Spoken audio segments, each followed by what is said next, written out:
Vegas.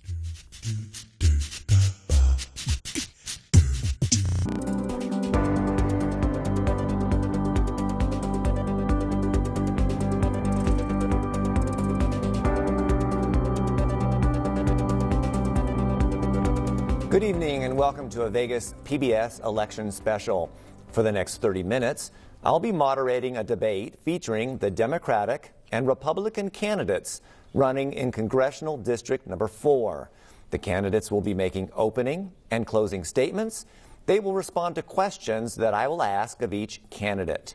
And now I'd like to introduce the candidates participating in the debate. They are Democratic State Senate Majority Leader Stephen Horsford and Republican Danny Tarkanian. Let's begin. Mr. Tarkanian, coin toss determined that you're up first with your opening statement.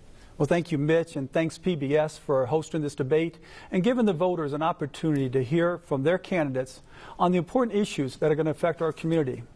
I feel very strongly that these are important forums so that the public can see the differences and the contrast between each of the candidates. In fact, I feel that this was so important that I'd offer to debate my opponent in each of the different counties in which this district represents.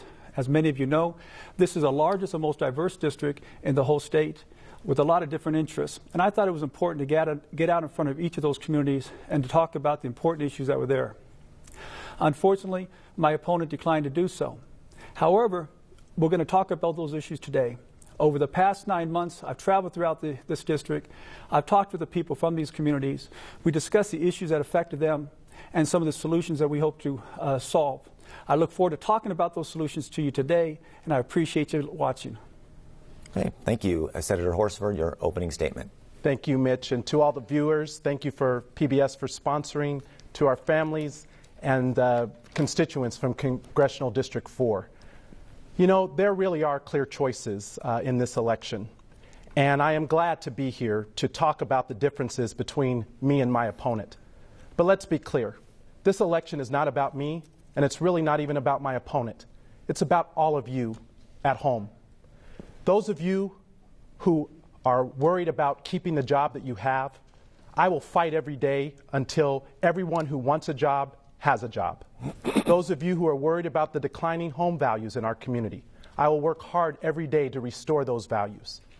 And for those of you who are concerned about the threat to your Medicare and Social Security, I will not break our promise to our parents and our grandparents. I'm asking for your support. I'm here today to talk to you about my positions, and I need your vote. Thank you. Thank you. The first question goes to Mr. Tarkanian.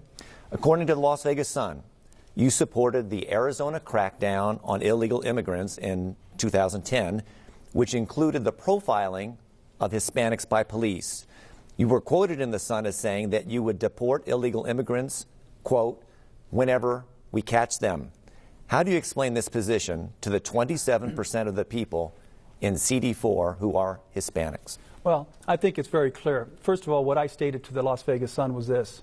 I believe the state of Arizona had the duty and the obligation to do what they felt was best to protect the safety and welfare of their citizens. Arizona, my understanding, passed this law because there was so much crime that was being committed by people that were coming into the country illegally, and they were worried about the health and safety of their citizens. The states have an obligation under the 10th Amendment to do those things. I also stated to the Review Journal and all the other news outlets at the time that it varies between each state. They asked me if I felt Nevada needed to have that. And I said, well, I don't know if they do or not. I don't see the same issue here, but we should leave it to the elected leaders in Nevada to make that determination. With respect to deporting people who come to the country here illegally, we are a country of rules of law, and we have to enforce those laws. Well, if we really want to solve this immigration problem, we need to make it easier and simpler for people who want to come in the country legally to be able to do so legally and not have to break the law. Okay, thank you. Senator Horsford.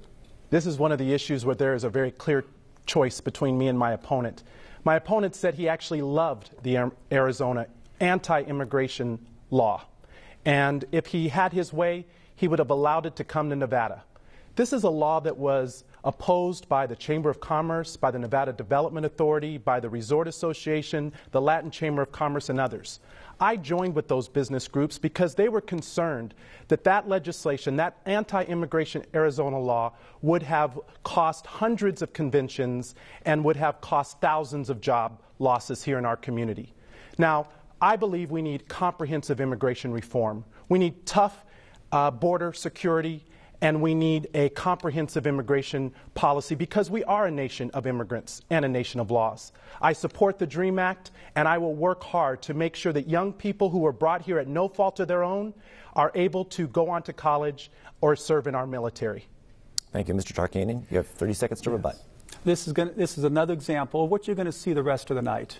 My opponent will continually misrepresent my positions with absolutely no basis to fall back on, without any quotes that he can say that I actually made those statements. What I said very clearly was Arizona has a right to provide for the health and safety of their citizens, and Nevada has a right to determine whether they needed that or not. I believe that's a common sense approach that the vast majority of Americans believe in. Even people that have come in the country legally here in our country would agree with that position. Thank you. Senator Horsford, you were an early supporter of Barack Obama, and he has supported your candidacy for Congress. 4 years after the president was first elected, unemployment is still high in this state. Nevada has been the foreclosure capital of the nation. What responsibility does President Obama have for the economic mess in this state? You know, this is a very important question because there are so many families who are struggling still today with the national downturn in the economy. But when my opponent talks about this issue, he says that he would not have even done anything if he were elected to reform the Wall Street situation or the financial services industry. Now, specifically, I think that more has to be done so that everyone who wants a job has a job. But instead of talking about it, let's see the record and who's actually done it. I run an organization that helps train thousands of people for careers in the hospitality industry. It's a partnership between 26 of the largest employers, the Culinary and Bartenders Union, and the community.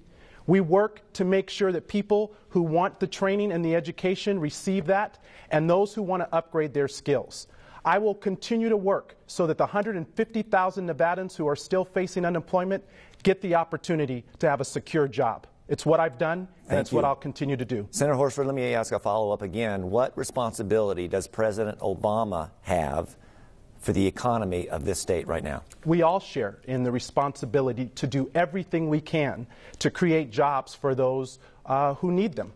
As I said, we have 150,000 Nevadans who are unemployed. About half of them, nearly half of them, are from the construction sector, architecture, and engineering sectors. There are solutions that we can deploy, but the reality is that my opponent joins with the Republicans in Congress who have not worked to offer any solutions. In fact, they focused more on a woman's right in health care than they have to make sure that we're creating jobs for the people here in Nevada.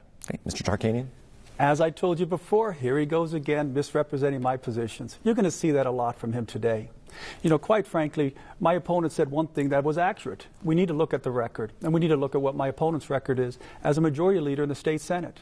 As a majority leader in the state Senate, he voted to increase taxes every single time a vote came up, including this past legislative session, where he increased taxes on small businesses, doubled the business license fees for businesses to get started, increased the fee for payrolls for businesses, doubled the payroll tax for the car registration fee. And with doing those things, the end result was the unemployment rate under my opponent's leadership in the state Senate doubled over these past 2 years. He does have a record, and it's a failing record.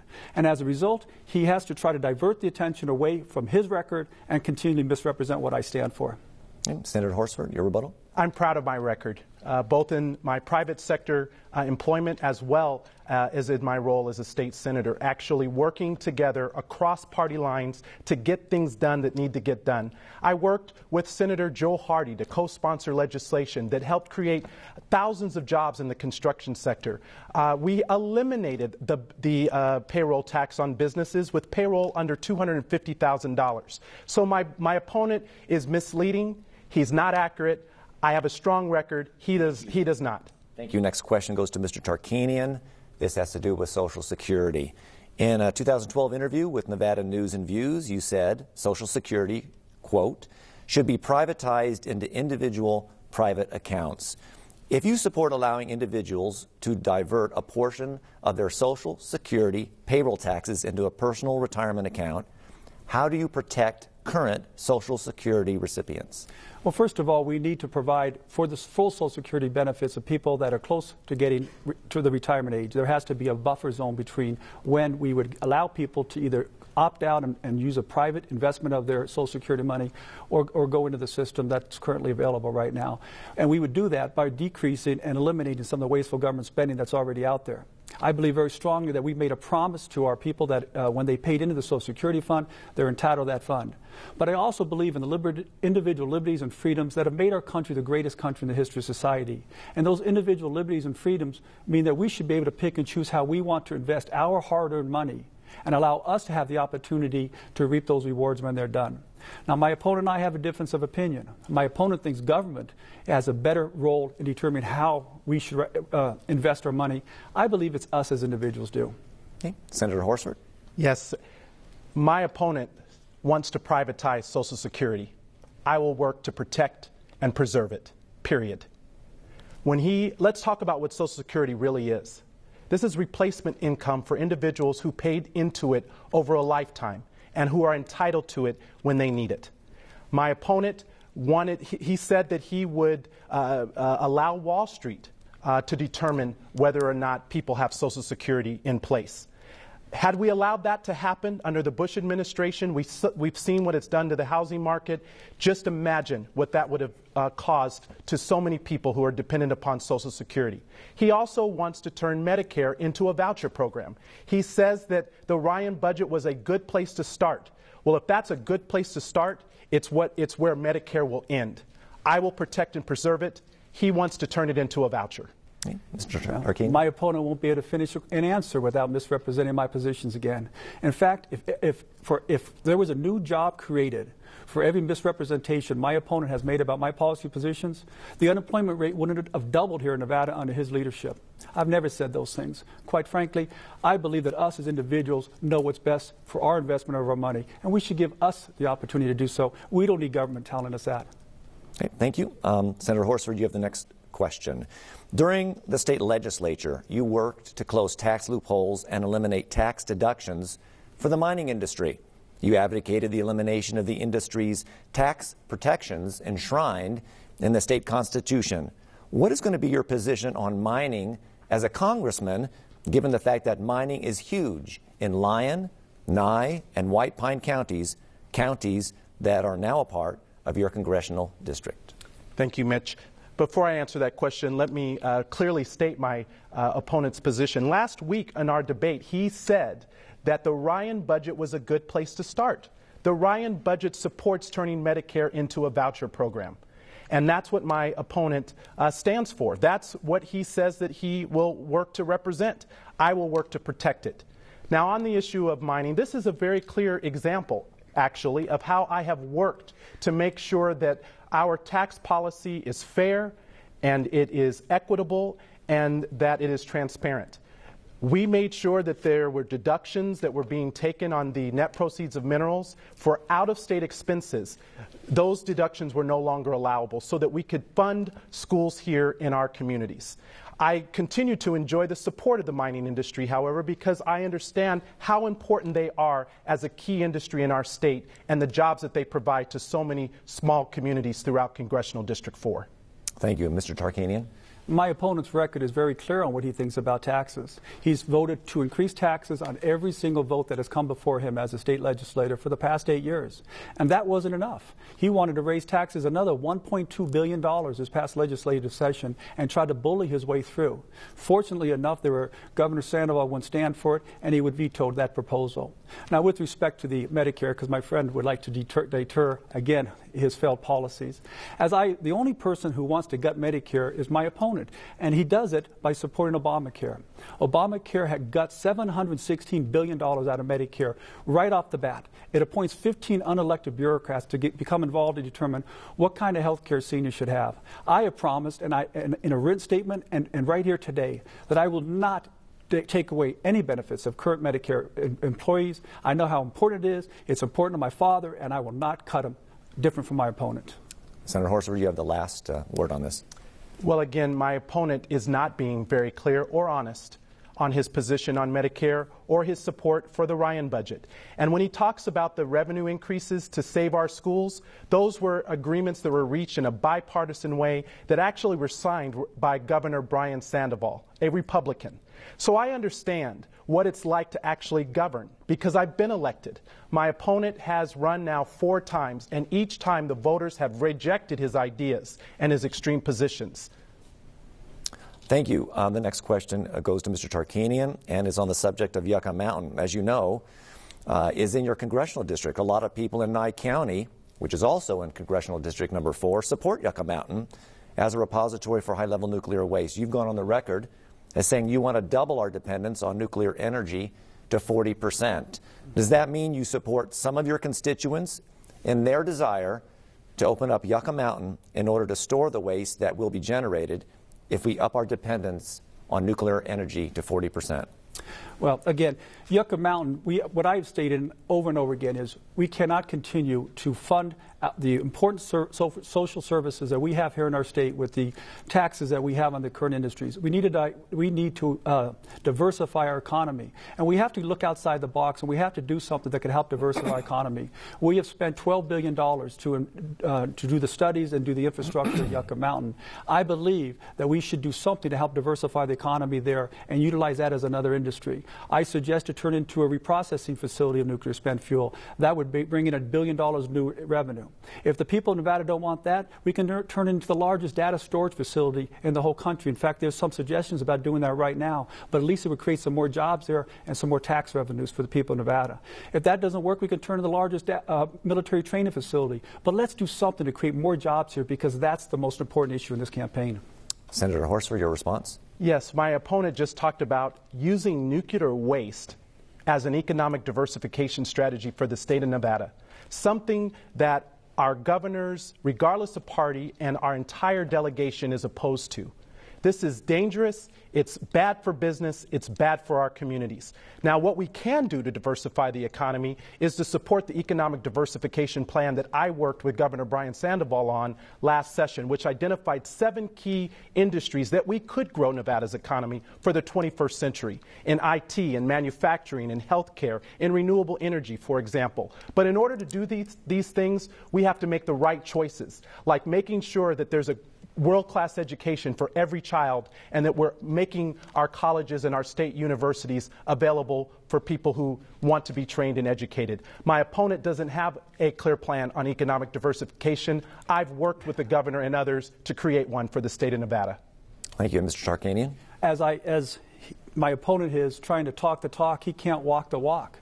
He's been a state legislator for 8 years. We've had this problem of a lack of diversification through the entire term of his tenure, and he has failed to come up with any solutions to make it work. He touts a plan that he says has come up these past 2 years that still hasn't been implemented and still hasn't helped our unemployment rate, which is still over 12%. What happened the previous 6 years that he was a state legislator? Why didn't he do something if he had such great ideas to do so? See, I have the guts and the courage to go out and talk about alternative revenues that we create for the state. My opponent doesn't. Okay, Senator Horsford, Affordable Care Act. Do you support the Affordable Care Act, commonly known as Obamacare, including the individual mandate and an expansion of Medicaid by the states, specifically Nevada? I support the Affordable Care Act, but let's talk about the 3 reasons why this is good for Nevadans. First of all, if you have a pre-existing condition, if you have diabetes, if you have cancer, if you have hypertension, an insurance company can never deny you access to health care again. If you're a woman, they cannot discriminate against you in your health care, and you have access to screenings, including for mammograms. And if you're a young person, you can stay on your parents' insurance until you're 26. You know, I had an accident when I was in college working my way through school. My car was totaled, and I ended up with thousands of dollars in medical bills that took me many years in order to pay off. But it was because of that accident that I ended up having those challenges. And I don't think that any Nevada kid who's trying to work their way through college should end up medically bankrupt because of an accident or an illness. I will work to preserve the Affordable Care Act and make sure that it works for Nevadans. My opponent wants to repeal it and has no idea with what he would replace it with. Thank you. Mr. Tarkanian. There he goes again, misrepresenting my position every time. Steve, you're doing a good job, buddy. Again, what I've said is we would like to repeal Obamacare. We've come up with solutions that we can do to help solve the health care problems that are out there right now. But let's talk about what's wrong with Obamacare. There's 4 major things that I see right off the bat. First of all, we have a job crisis here in our country. We have a job crisis here in Nevada. Obamacare imposes a $2,000 a person employee tax on every employer that hires these people. All that's doing is going to make employers fire people or cut them down to part-time wages. We need jobs. We don't want to cut jobs. Second of all, people can't afford to pay for their homes and put food on the table for their children. But this individual mandate imposes another tax on individuals, $4 billion to income people, average income people. And the third thing is it guts Medicare, takes $716 billion out of Medicare, and appoints 15 unelected bureaucrats to make those determinations. Thank you very much. Senator Horsford? They're not average low-income people. These are my constituents. They're my coworkers. They're my friends. They're my grandmother who lived in a nursing home for 27 years after being paralyzed from suffering a stroke. These are real issues that require real solutions and working together to get this done. My opponent has no ideas. He has no positions except extreme ones. He wants to align himself with the Tea Party and offer more rigid ideology at a time when we need solutions. Thank you. Thank you very much. We have to go to the last question, and Mr. Tarkanian, you'll answer it first. It's been a year since the repeal of Don't Ask, Don't Tell policy for the United States military, and now many would like to repeal the Defense of Marriage Act. Give me your opinion of Don't Ask, Don't Tell, and the Defense of Marriage Act. Well, first of all, I got to correct another misrepresentation my opponent made during the last session. I didn't say low income. I said medium income people because that's what he claims that he wants to protect, the medium income people here in our state. But his policies have failed. They're unemployed. They don't have a job, and they're all hurting. If he cares so much about those people, he wouldn't have doubled their car registration tax, which is putting an additional burden on them.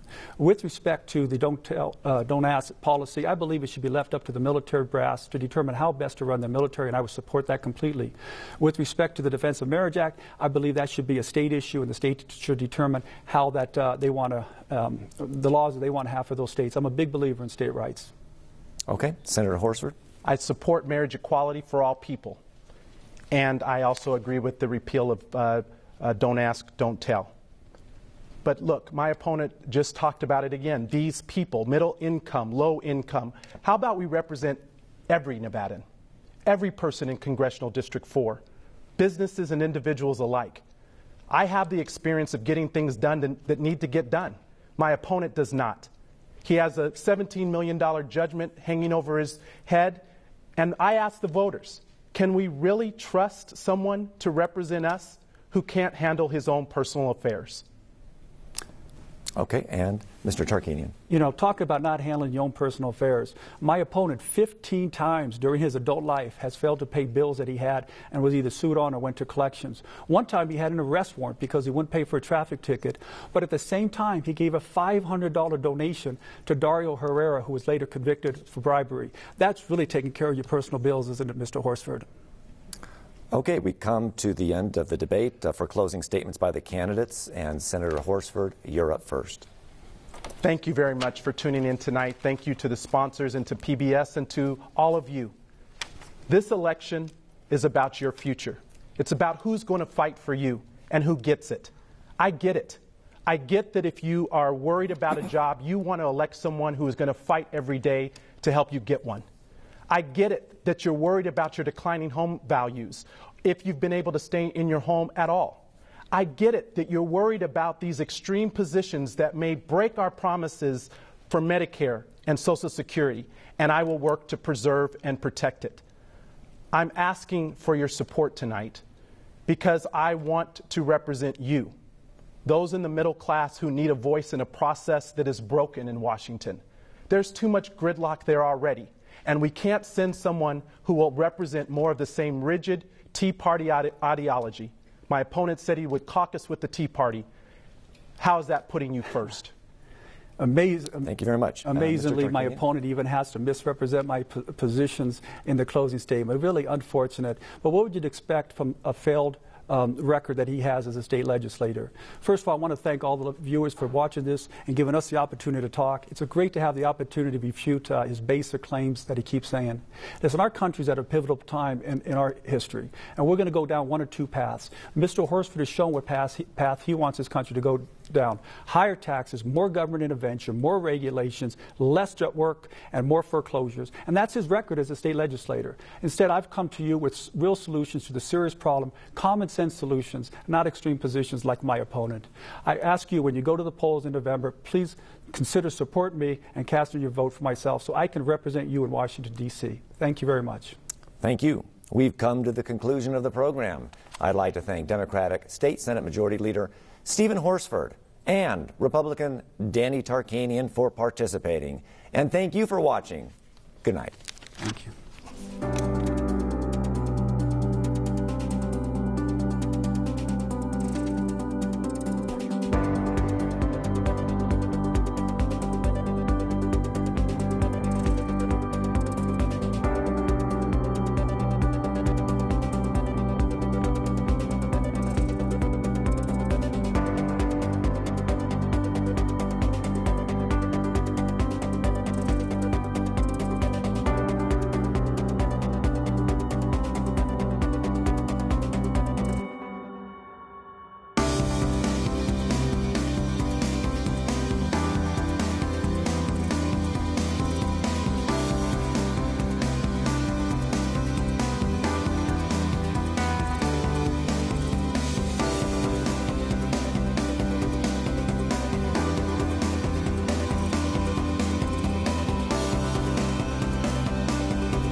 Next on Vegas PBS, Antiques Roadshow. Critics love PBS's Broadway, the American musical. This is the show that does for Broadway what Ken Burns did for baseball. And next time, it's the Jazz Age, and Broadway is the rage. You go to a Broadway show and your dreams came true. And George Gershwin delights Broadway with his fascinating rhythm. Melodies leaked from his fingertips. Innovative, beautiful, rhythmic. Tuesday at 10. The most trusted crime-fighting tools may not be as bulletproof as once thought. There's a laundry list of forensic techniques that are now scrutinized. Nova puts forensics under the microscope to find out how good science can go bad. I don't belong here. I'm innocent. And how new technology can serve justice. Forensics on Trial on Nova. Friday at 9. I love to cook. I like eating. Travel, yeah. Fine furniture, gardening, Painting. Chop up some onions, some garlic. A couple of craft shows. get the glue, get the clamps, put it back together. Just paint it. My noodle cooker rules. Don't be messing with my noodle cooker. I love the travel shows. Plants and gardens and Cheesecakes. Plaid wallpaper. I recommend watching the show from start to end. And they tell me how to do it. It was creation happening. It's beautiful. Create. Create. Create. Create.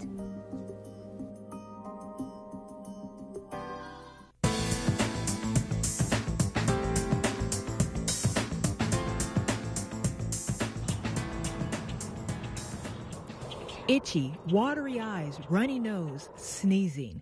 These are a few of the symptoms associated with seasonal allergies. When certain plants produce pollen, people with allergies suffer. Here in southern Nevada, allergy season can seem to last all year. Here in Nevada, we actually have blooming almost year-round with various plants. The biggest seasons, however, tend to be in the spring, the summer, and in the fall. There are a number of ways allergy sufferers can try to reduce their symptoms. 2 weeks before allergy season starts, get an over-the-counter antihistamine, and you can use nasal saline, which is also available in the pharmacies. You can also use air conditioners at home. Keep your windows closed so the pollens don't get in. HEPA filters in the house also help, and also humidifiers will help. next on Vegas PBS Antiques Roadshow.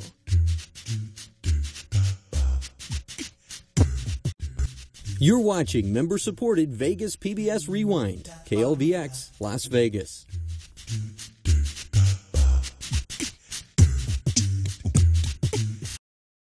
The following program contains material that may not be appropriate for young